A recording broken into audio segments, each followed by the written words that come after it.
আর এই পৃথিবীতে কোনো বাবা মা পারবে না নিজ পুত্রকে বলি দিতে। কি মায়েরা কেউ পারে না? পারে গো পারে।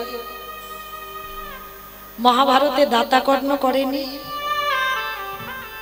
মা পদ্মাবতী? একাদশী করে ভগবান দ্বাদশীতে গিয়েছিল পদ্মা মার ঘরে। পদ্মা পদ্মা, আজকের আমি তোমার বাড়ি একটু মাংস খেতে চাই। সে কি, আপনি দ্বাদশী মাংস খাবেন? কে গো মা, যেটা আমরা জানি আর সেটা ভগবান জানে না। দশমীতে নিরামিষ, একাদশী পালন, তারপরে দ্বাদশীতে নিরামিষ। এটা গ্রন্থ বিধান দিয়েছে। আর এক বৈষ্ণব এসে বলছে দ্বাদশীতে মাংস খাও। ঠিক আছে বাবা, আপনার যদি মন চায় আপনি খান। তবে শোনো পদ্মা, শুনলাম তোমার স্বামী নাকি বড় দাতা, ওই জন্য তো আমি এসেছি। আমি কিন্তু মৃগ মাংস পক্ষী মাংস খাবো বলে আসিনি। মাংস যদি দিতে হয় আগে ত্রিসত্য অঙ্গীকার করো। পদ্মাবতী ত্রিসত্য অঙ্গীকারে আবদ্ধ হলো। শোনো মা পদ্মা, মাংস যদি করে দিতে হয়, তোমার একমাত্র নয়নের মণি, তোমার একমাত্র বুকের ধন, তোমার একমাত্র মা বলা সম্পদ, তার মাথাটা হাড়ি কাটে রাখো।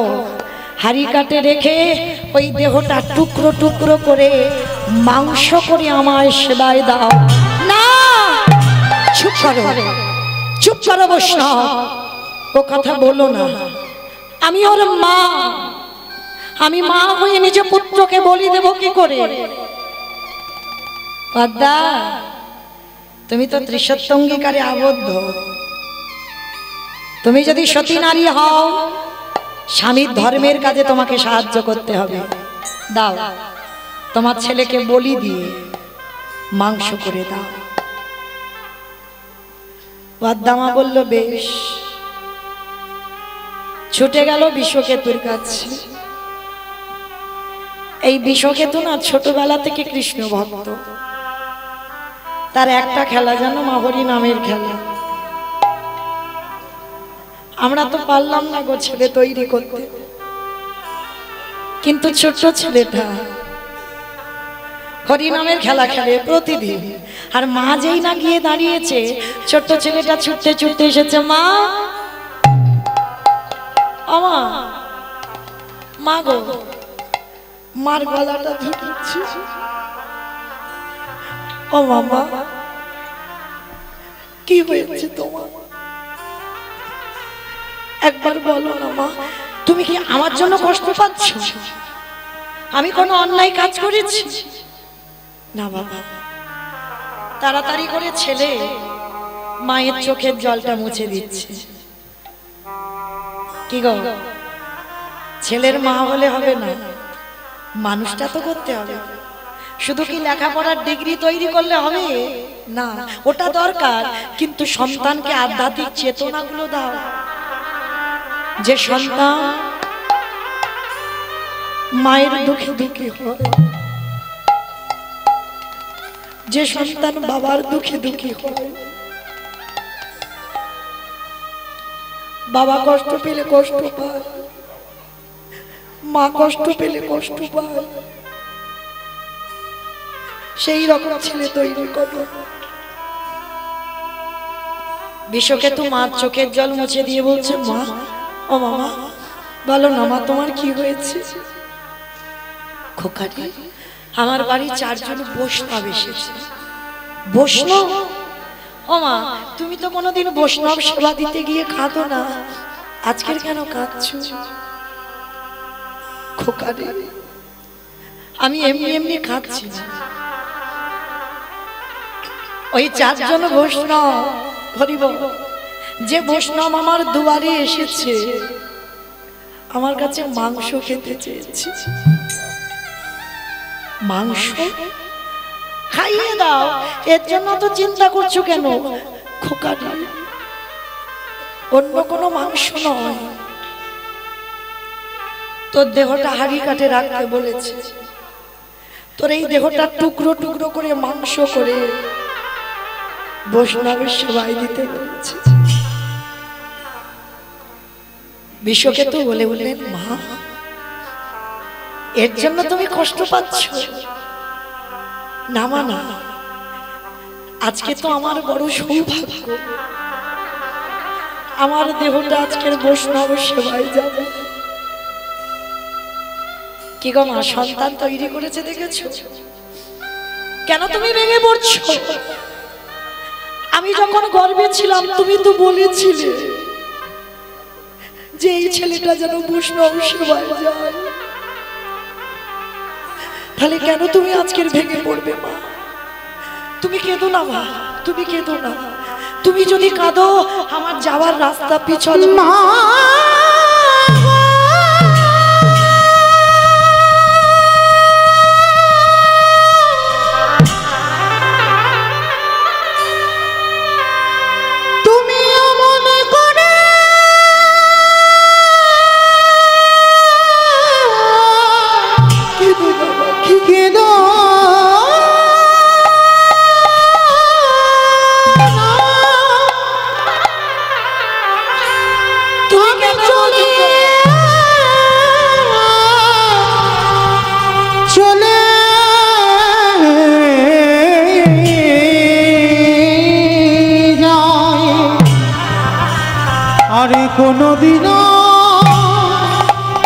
কোনদিনও ফিরে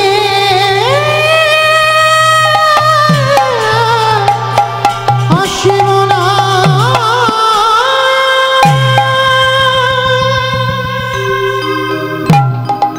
আমার জীবন নদীর নাইয়া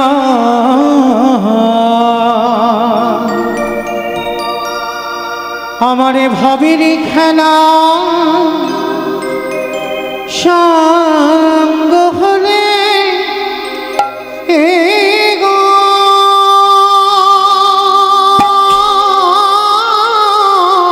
আসি বন্ধু, আর তোদের সঙ্গে একেবারে দিও পার করিয়া আমার জীবন নদীর নাইয়া। আমার জীবন নদী, কাঁদিস না বন্ধু কাঁদিস না, আমি নাইয়া।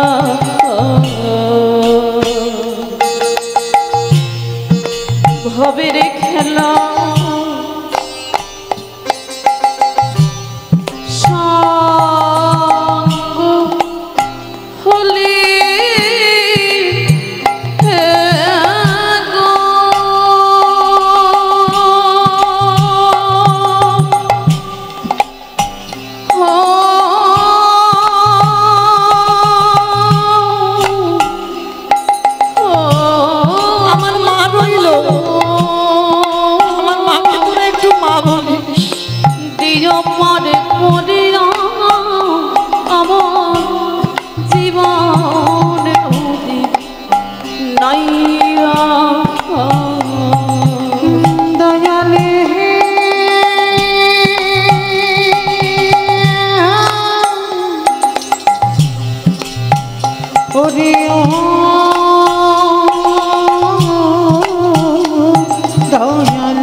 বেঁধেছিলাম বাস এই কামনা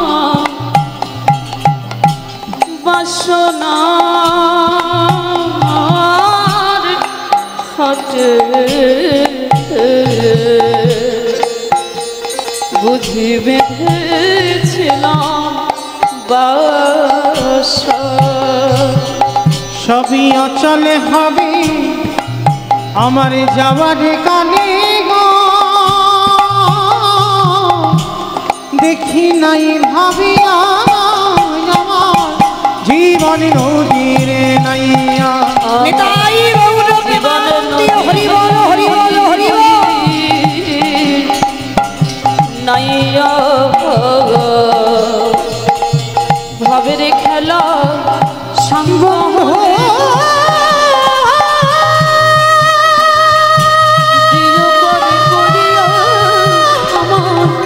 জীবনে হরি বন্ধু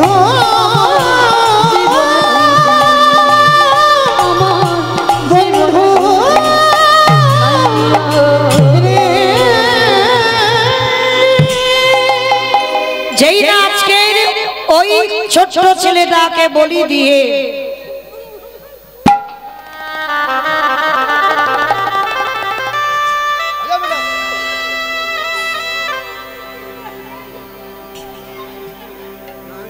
নিতাই গৌর প্রেমানন্দে হরি বল হরি বল হরি বল।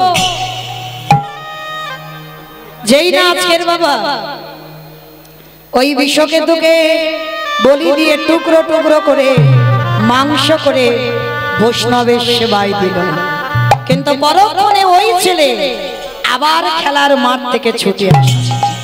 কোনো বাহ্যিক জগতের কথা নয়, সব গ্রন্থের ভিতরে আছে। কারোর যদি জানা থাকে মা উত্তর দিতে পারবেন। কেমন ভালো তো খেয়ে মরেছিল কে? খেয়ে মরেছিল বকাসুর। কৃষ্ণকে এমন করে গিলে খেতে গেল একেবারে বকাসুর হরিবল হয়ে গেল। খাইয়ে মরেছিল কে? পুতনা। বাহ, পুতনা স্তনে বিষ মাখালো, কৃষ্ণকে এমন করে খেলো বাবা 6 দিনের ছেলে পুতনা বধ হয়ে গেল। তাহলে খেয়ে মরলো খাইয়ে মরলো, নিয়ে মরেছিল কে? অপশান রামায়ণ। বলে একটু ভাবলে পাবে। রাবণ সীতামাকে নিল, 1 লক্ষ ছেলে আর 1.25 লক্ষ নাতি, বংশে বাতি দেওয়ার মতো কেউ ছিল না। তাহলে খেয়ে মরলো খাইয়ে মরলো নিয়ে মরলো, দিয়ে মরেছিল কে? অপশান মহাভারত। কে বাবা? কর্ণ। কর্ণ দিয়ে মরেনি, কবচ কুণ্ডল দিলে বলে কর্ণ বধ হলো, না হলে বধ হতো না। তাহলে খেয়ে মরলো খাইয়ে মরলো নিয়ে মরলো দিয়ে মরলো, শুনে মরেছিল কে? অপশান মহাভারত।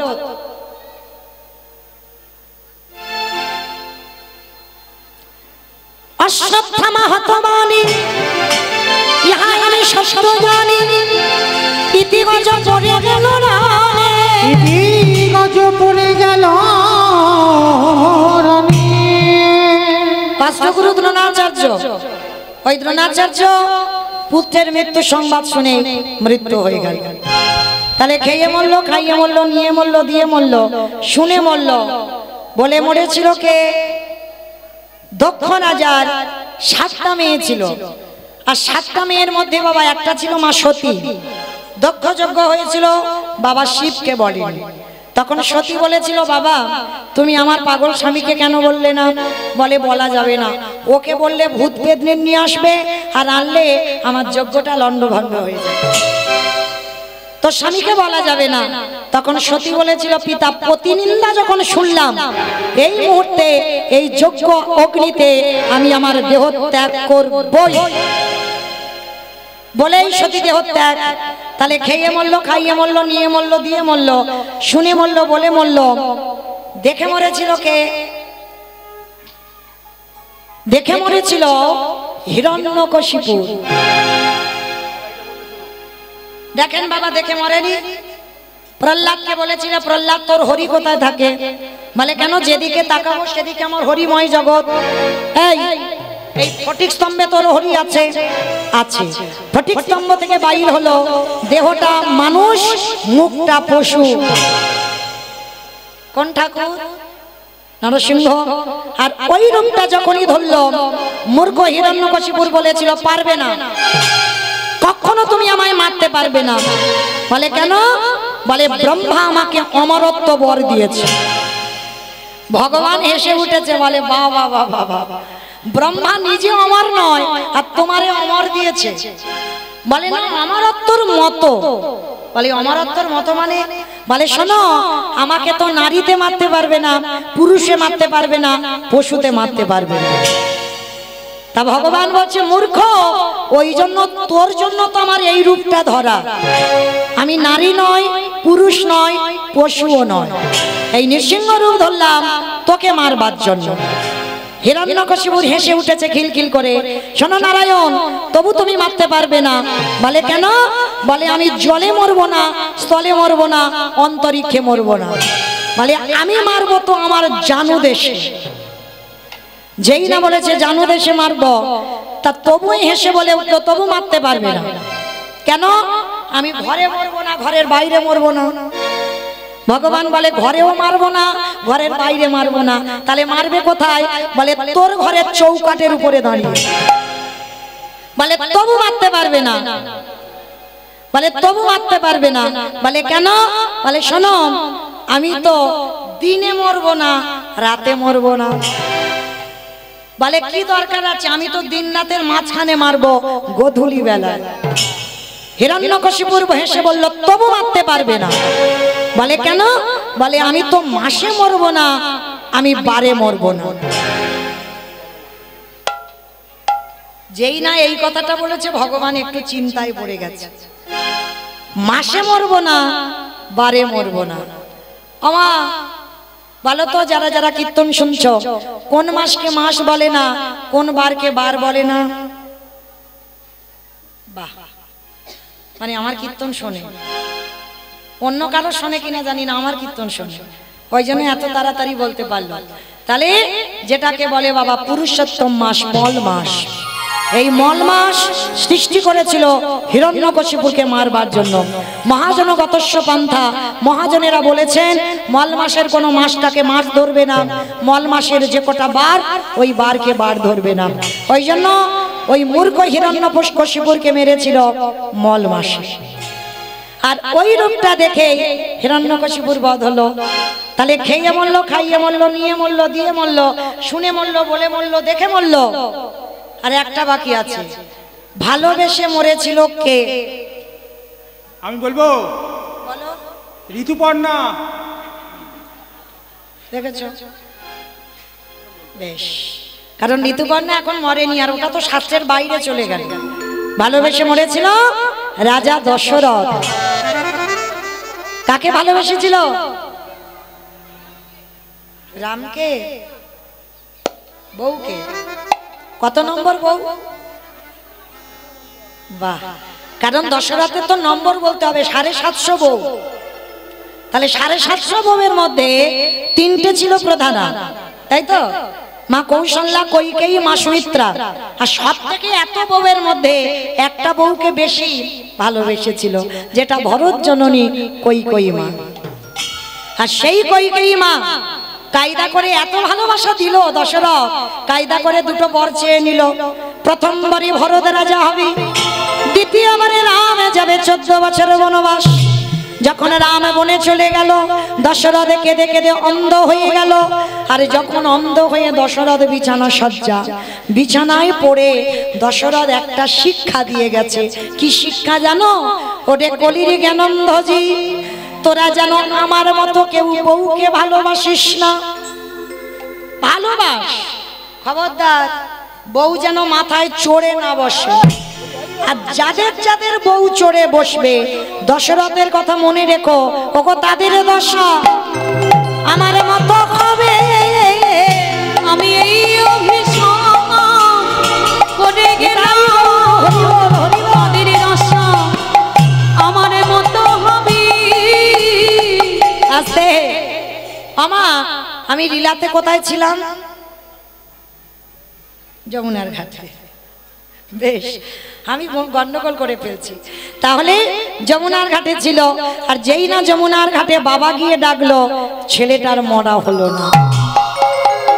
ছেলেটা উঠে এসে বলছে, বাবা আমি জোগাড় করেছিলাম, এই যমুনা নদী আমার কাছ থেকে সব খেয়ে নিয়েছে। কি বললি? যা জোগাড় করেছি সব খেয়ে নিয়েছে? হ্যাঁ বাবা, কিছু উদ্ধার করতে পারিনি। বাবা তবে চিন্তা করো না, ওই দূরে দেখা যাচ্ছে একটা মুদির দোকান, আর ওই মুদির দোকানে গিয়ে আমি কিছু জিনিস চুরি করে আনব। চুরি চুরি করা মানে তো মহাপাপ। কি বললে? অমাইরা, চুরি করা সত্যি পাপ? সব চুরিতে নয়। অতিথি মানে নারায়ণ, নারায়ণের জন্য যদি চুরি করো, ভগবানের জন্য যদি চুরি করো, সে চুরিতে পাপ হয় না। তো আজকেই যেই না বাবা, বাবা ছেলে দুজনে মিলে ভোরের বেলা ওই মুদি দোকানে চুরি করতে গেল। মায়েরা, আর আমার বেশিক্ষণ সময় নেই, যতক্ষণ আছি একটু কৃপা করে মন দিয়ে শুনবেন। বাবা ছেলে দুজনে মিলে দোকান চুরি করতে গেল। পিছনে গোল করে গর্ত করে দোকানের ভিতরে প্রবেশ করলো। চাল ডাল আলু সবজি যা যা দরকার পুটলিতে করে বেঁধে নিয়েছে। বাইরে এসে বলছে, বাবা বাবা তুমি তো কত চিন্তা করছিলে কি করে সেবা দেবে, কি করে সেবা দেবে, দেখলে তো আমি কেমন ব্যবস্থা করে দিলাম। চলো চলো চলো তাড়াতাড়ি গিয়ে রান্নাটা বসাও। বাবা বলছে, হ্যাঁ রে খোকা, সেই যখন আমরা বাপ বেটা চোর হলাম, অতিথি সেবার পরে একটু মুখশুদ্ধি দিতে হয়। কি মা আপনারা জানেন তো? খেয়াল রাখবেন এইগুলো। পরিপূর্ণ সেবার ফল পেতে গেলে তোমাকে সেবার পরে মুখশুদ্ধি দিতে হবে। পান জোয়ান, পান মশলা, এলাচ, লবঙ্গ, মৌরি, আর ভগবানের প্রিয় মুখশুদ্ধি হলো হরিতুকি। আজকে সন্দীপনী মনি বলছে, জানা বাবা, সেই আমরা বাব্বাটা যখন চোর হলাম, যা আর একবার তুই দোকানে গিয়ে একটা হরিতুকি নিয়ে আন। কেন বাবা বলবে? আর কেন ছেলেটা আবার দোকানে যাবে? যেই না দোকানে প্রবেশ করলো, ভগবান মনে মনে চিন্তা করলো, বটু প্রথম পরীক্ষাটা লোকের কাছে তোর মার খাইয়েছি, আমি তোর হয়ে ভিক্ষা করে নিয়ে এসেছি। আমার মনে পড়ছে দ্বিতীয়বারে কচ্ছপ হয়ে চাল ডালটাকে খেয়ে নিয়েছি। এইবার 3 নম্বরের পরীক্ষা, আর এই পরীক্ষায় যদি উত্তীর্ণ হোস তবেই জানবো তুই চিরকালের জয়ী। এইবার লক্ষ্য করে দেখেন বাবা, যেই না ছোট্ট ছেলেটা পানের থালাতে হাত দিয়েছে, সঙ্গে সঙ্গে ভগবান স্বপ্ন দিচ্ছে দোকানদারকে, দোকানদার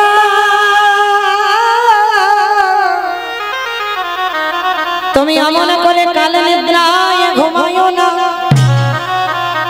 তুমি জেগে দেখো তোমার মুদি দোকানে কেমন চুরি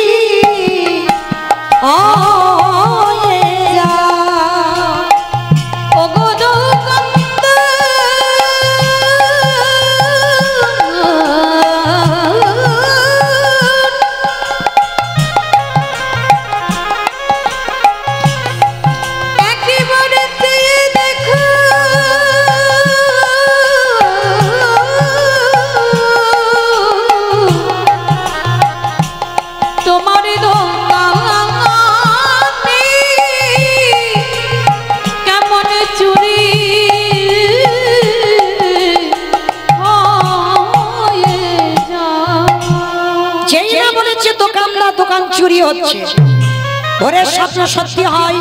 আর ছোট্ট বাচ্চাটা ওই হরিতুকিটা নিয়ে যেতে যাবে, আর পাটা লেগে পানের থালাটা উল্টে পড়েছে। দোকানের ভিতরে বাবা একটা ঝনাত করে আওয়াজ হয়েছে, এই মনে হচ্ছে আমার দোকান চুরি হচ্ছে। আরে চোর চোর চোর! কান্না প্রাণের ভয় হয়। ছোট্ট ছেলেটা হরিতুকিটা নিয়ে সবে দুটো হাত আর মাথাটা গর্ত দিয়ে বের করেছে, আর দোকানদার ছুটে এসে ওই ছেলেটার পা দুটো চেপে ধরেছে। আমার এই 3 নম্বরের পরীক্ষাটা যেন কোনো ভক্তের জীবনে না আসে, এটুকুই আমার রাধা রানীর কাছে চাওয়া। যেই না ওই দুটো হাত আর গর্ত দিয়ে মাথাটা বের করেছে, এদিকে দোকানদার পা ধরে টানছে। বাচ্চা ছেলে তো 5 বছরের ছেলে, মানে কতটুকু, বাবাকে বুঝতে দিল না যে বাবা আমি ধরা পড়ে গেছি। হাসি মুখে হরিতুকিটা বাবার হাতে দিয়েছে, বাবা যাও তুমি ততক্ষণে রান্না বসাও, আমি যাচ্ছি, আমি একটু পরেই যাচ্ছি। যতই হোক বাবা তো বুঝতে পেরেছে, মনটা কুগাইছে। আচ্ছা বলো তোমার সন্তানের মঙ্গল অমঙ্গল প্রথমে কে বোঝে? মা। এই মা ডাকটা বাবা খুব ছোট ডাক, দেখো মা নামে সুধা ঝরে, মা নামে সুধা খরে, মা বড় সুধার সমান, ডাকিলে জুড়াই আইসে পড়া। মা ডাকার সঙ্গে সঙ্গে দেখবেন হৃদয়টা সঙ্গে সঙ্গে দুলে ওঠে। তো আজকে এই ছোট্ট ছেলেটার বাবার মনটা কুগেছে যে আমার ছেলের কিছু একটা হয়েছে, বুঝতে পেরে গেছে। খোকা তুই তো কোনোদিন এত ঘামিস না, তুই তো কোনোদিন এত ঘামিস না, আজকের ঘামছিস কেন? সত্যি করে বল না কি হয়েছে বাবা। যেই না বারে বারে বলছে কি হয়েছে বাবা, সত্যি করে বল। আর থাকতে পারল না, ছোট্ট ছেলেটা বলে উঠলেন, বাবা তুমি কিসের জন্য এখনো দাঁড়িয়ে আছো? ততক্ষণে রান্না বসাও, আমি যাচ্ছি একটু পরে। না আমি হাত ধরছি, তুই বেরিয়ে আয়। ছোট্ট ছেলেটা থাকতে পারলো না, বলে উঠলো, বাবা আমার মনে হয় তোমার সঙ্গে আর কোনোদিন আমার যাওয়া হবে না। খোকা কি বললি? তুই আমার সঙ্গে যাবি না? তুই আমার সঙ্গে যাবি না? তুই কার সঙ্গে যাবি? যেই না বলেছে কার সঙ্গে যাবি, ছোট্ট ছেলেটা বলে উঠলেন, বাবা আমি যে ধরা পড়ে গেছি।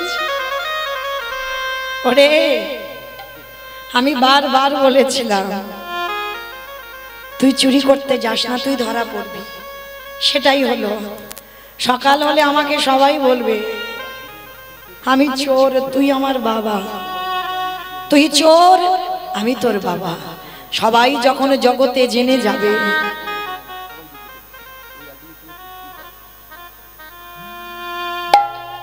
জগতে সবাই যখন জেনে যাবে, এর থেকে যদি আমার মৃত্যু হয়ে যেত, আমার এতটুকু দুঃখ কষ্ট হতো না। খোকা আমি আর বাঁচতে চাই না, আমি চোরের বাবা হব না। বাবা কাল সকালে যাতে কেউ বুঝতে না পারে আমি চোর, তুমি আমার বাবা, তার বিনিময়ে একটা কাজ করো। বল বাবা কি করতে হবে? শোনো বাবা, যাতে কেউ না জানতে পারে, ওই যেটা দিয়ে আমরা গর্ত করেছিলাম, ওই অস্ত্রটা দিয়ে তুমি আমার মস্তকটাকে ছেদন করে নিয়ে পালিয়ে যাও। কি বললি? কি বললি বাবা তুই? আমি বাবা হয়ে আমি নিজের হাতে তোর মাথা কাটবো? ওরে ছোট তো, যেদিন বড় হবি সেদিন বুঝবি বাবাদের কত জ্বালা, মাদের কত জ্বালা। আজকে তুই কিছু বুঝতে পারবি না, আজকে লীলাতে হতেও তো পারে। ছোট্ট 5 বছরের বটু বলছে বাবা, হতেও তো পারে সেদিন মহাভারতে পদ্মা বুঝতে পারেনি, আজকের হয়তো তুমি বুঝতে পারছো না। যে 4 জন তোমার বাড়ি আছে সেই হচ্ছে তোমার আরাধ্য দেবতা। ধরো অস্ত্র, কাটো মাথা। সন্দীপনি মনি পাগল হয়ে গেল, আর পাগল হয়ে গিয়ে অস্ত্রটা তুলে নিয়েছে, একমাত্র সন্তানের মস্তকটা ছেদন করে দিল। ছেলের মাথাটা কেটে বাইরে পড়ে গেল, আর ছেলের দেহটা দোকানের ভিতরে টেনে দিল।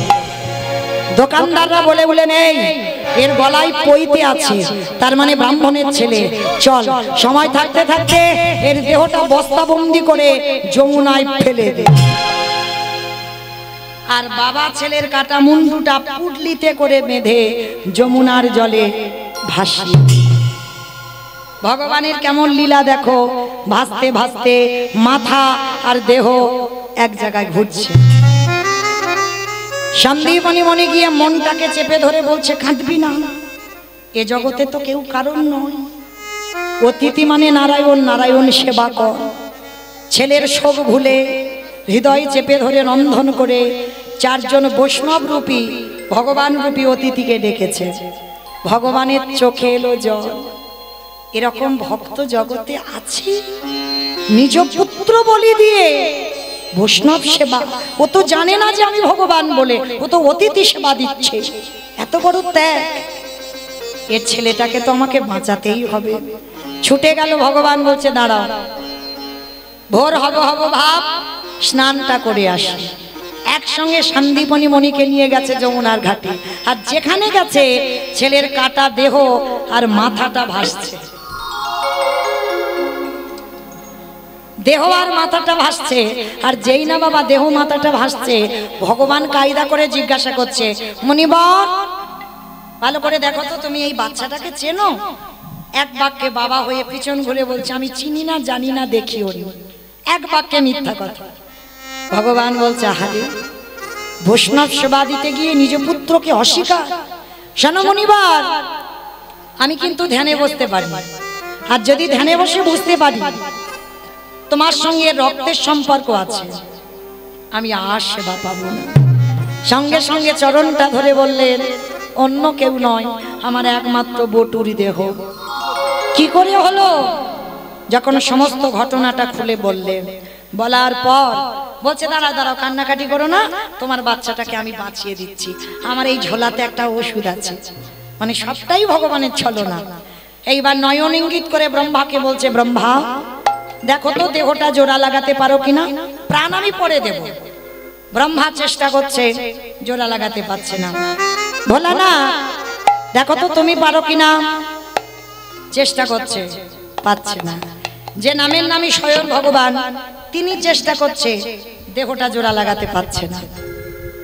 আচ্ছা মা, যারা লীলা শুনছেন মন দিয়ে বলেন তো, ব্রহ্মা বিষ্ণু মহেশ্বর কেউ পাচ্ছে না দেহ জোড়া লাগাতে, আর কে বাকি আছে? নারদ। বেশ, নারদ বাকি আছে। এইবার ভগবান নারদকে বলছে, নারদ দেখো তো তুমি পারো কিনা। আর নারদের অভ্যাসটা কি গো? হরে মোরারে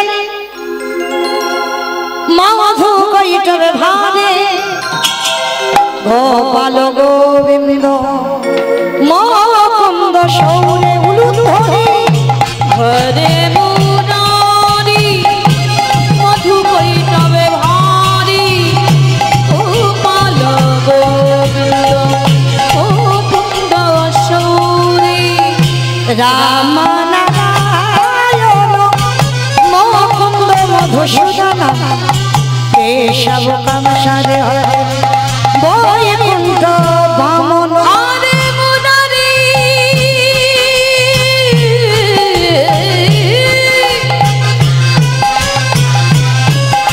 হরে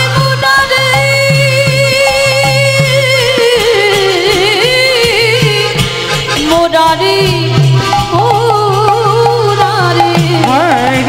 মুরারি মুরারি হরি মুরারি গোবিন্দ মুকুন্দ সৌরে। নারায়ণ নারায়ণ নারায়ণ। নারদ হাতে মাথাটার আর দেহটা নিয়েছে, এক জায়গা করেছি, আঠার মতো দুটো আটকে গেছে। ও ঠাকুর, এটা কি করে হলো? বলে, নারদ মনে করে দেখো ত্রেতা যুগের কথা। সীতামাকে উদ্ধার করবো বলে হনুমানের দল আর ভল্লুকের দল একটা করে পাথর ফেলছে জলে, আর সেই পাথরগুলো জলে ভাসছে। কিন্তু মা, যার বউ চুরি হয়েছে সে কিচ্ছু করছে না। একটা প্রেস্টিজের ব্যাপার, আবার ভয়। ওরা হনুমান ফেলছে ভাসছে, আর আমি ভগবান ফেললে যদি ডুবে যায়। লক্ষণ বলো। ভাই কটা বাজে? 3:40। 3:40 বাজে। বাবা যেন ভুল বুঝবেন না, আমি কিন্তু বলিনি। রামচন্দ্র বলছে ভাই লক্ষণকে কটা বাজে? বলে ভাই দেখ তো সব একটু ঘুমানো ঘুমানো ভাব কিনা। পিছনে ঘুমোচ্ছে। আপনারা নন, ঘুমোচ্ছে তো হনুমান আর ভল্লুকের দল। তার যেই না বাবা রামচন্দ্র একটা নুড়ি পাথর নিয়ে গেছে, আর নুড়ি পাথরটা নিয়ে 4টে বাজবো ভাব। বিকালবেলা বলে দেখি তো একবার ফেলে ভাসে না ডোবে। নুড়ি পাথরটা নিয়ে সাগরে গেছে, আর সাগরে গিয়ে যেই না নুড়ি পাথরটা ফেলেছে, সঙ্গে সঙ্গে নুড়ি পাথরটা সঙ্গে সঙ্গে বলছে লক্ষণ বলো। কেউ দেখলো না তো? না না, কেউ দেখেনি। কেউ দেখেনি, কিন্তু গাছের ডালে থেকে হনুমান বলে প্রভু আমি দেখেছি। ও ঠাকুর, বিকাল 4টে বেজে যাচ্ছে, তুমি নুড়ি ফেলতে এসেছো? বলে হনুমান কাউকে বলো না, দেখো তোমরা ফেলছো খালি খালি ভাসছে, আর আমি ফেলছি খালি ডুবে যাচ্ছে কেন? হে রাম দয়াময়, আমরা যে পাথরে ফেলেছি তার গায়ে তোমার রাম নামে লেখা আছে, আর তুমি যে নুড়ি পাথরটা ফেলেছো, তুমি ফেলেছো বটে, তোমার নামটা তো পাথরে লেখা নাই। আজও যারা যাবেন রামেশ্বরে গিয়ে দেখে আসবেন, রামে নামের গুণে শিলা জলে ভাসে। বলি শোনা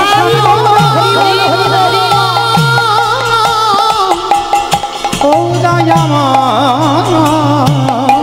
নামের গুণে শিলা জলে ভাসে। ফিরে আসেন লীলায়। এইবার যেই না বাবা নারদ মুনি এসে বলছে ও প্রভু তুমি একটু দাঁড়াও, আমি যাব আর আসবো। এইবার নারদ মুনি সেই মর্তের মাঝে প্রশ্ন করেছিল তার কাছে গেছে, ও সবে তোমার উত্তর পেলাম। বলে কি পেয়েছো? শোনো মা শোনো, হরি নাম যদি শোনার মতো শোনা যায়, বলার মতো বলা যায়, নামের গুণে শিলা জলে ভাসি, নামের গুণে বোবা কথা বলে, নামের গুণে খোঁড়া খেতে চলে, নামের গুণে সংসারের অমঙ্গল দূরীভূত হয়। এতগুলো জিনিস হবে, কিন্তু একটা কথা বলি মা, কীর্তন শুনলে হবে না, গাইলে হবে না। কিরকম গাইবে, কিরকম শুনবে? তরকারি বানাতে পারো, সবজি বানাতে পারো, ও সবাইকে আমাকেও করতে হয়। তেল দেবেন, লঙ্কা দেবেন, জিরে দেবেন, ফোড়ন দেবেন, তেজপাতা দেবেন, জল দেবেন, কাঠ দেবেন, উনান দেবেন, গ্যাস দেবেন, সব দেবেন। কোনটা না দিলে খাওয়া যাবে না? নুন, লবণ। আচ্ছা মা, হঠাৎ লবণের খবর কেন এলো? চোখের জল যদি কারোর মুখে যায় দেখবেন নোনা ভাব। তরকারিতে লবণ না দিলে তরকারির যেমন স্বাদ হয় না। কীর্তন শুনলে হবে না, কীর্তন গাইলে হবে না। ওই লবণ রূপী চোখের জল যেদিনে তুমি গোবিন্দ চরণে একটু দিতে পারবে, সেদিনে তুমি জেনে যাবে তোমার নরজন ধন্য হলো। ওই রায়ের গুণে ডাকলে পড়ে নরজন ধন্য হলো। আস্তে শান্তিপনি মনির ঘরে সেবা হলো, মরা ছেলে বেঁচে গেল। এইবার ভগবান রূপী অতিথি বলছে এবার আমরা আসি, দাঁড়াও পরিচয়টা দাও। ও মা, কালকে থেকে এসে বলছে আমি অন্য কেউ নয়, বৈষ্ণব। কি আবার বলে বৈষ্ণব? তোমার বাম চরণে 8টা চিহ্ন, ডান চরণে 11টা চিহ্ন, দুটো চরণে মোট 19টা চিহ্ন আমি নিজে চোখে দেখেছি। তোমার অঙ্গ থেকে চন্দনের গন্ধ বাহির হচ্ছে, তোমার বদন থেকে ননির গন্ধ। সত্যি করে বলো তুমি কি? নারদ মুনি বলল প্রভু তুমি তো ধরায় দেখা দেবে বলে এসেছো, তাহলে দাঁড়িয়ে আছো কেন? দেখাবো তোমার স্বরূপ দেখাও। আমি ওই রূপে বড়, ওই রূপে বড় ভালোবাসে, দেখাও তোমার স্বরূপ দেখাও। তাহলে মাইরা আজকে লীলা শুনে কি শিখলাম? প্রকৃত যদি ভগবানকে মনে প্রাণে ডাকা যায়, নামের গুণে শিলা ভাসবে জলে, বোবা কথা বলবে, ঘোড়া হেঁটে চলবে, সংসারের অমঙ্গল দূরীভূত হবে। ভগবান নামলো ধরায়, যুগল মাধুর্য দর্শন করল। শ্যামের বামে, শ্যামের বামে, আমার দেখি যাবার সময় হাত দুটো তোলো, সবাই একসঙ্গে তালে তালে করো তালে। শ্যামের বামে দাঁড়াইল নবীন কিশোর যুগ, উলু ধরে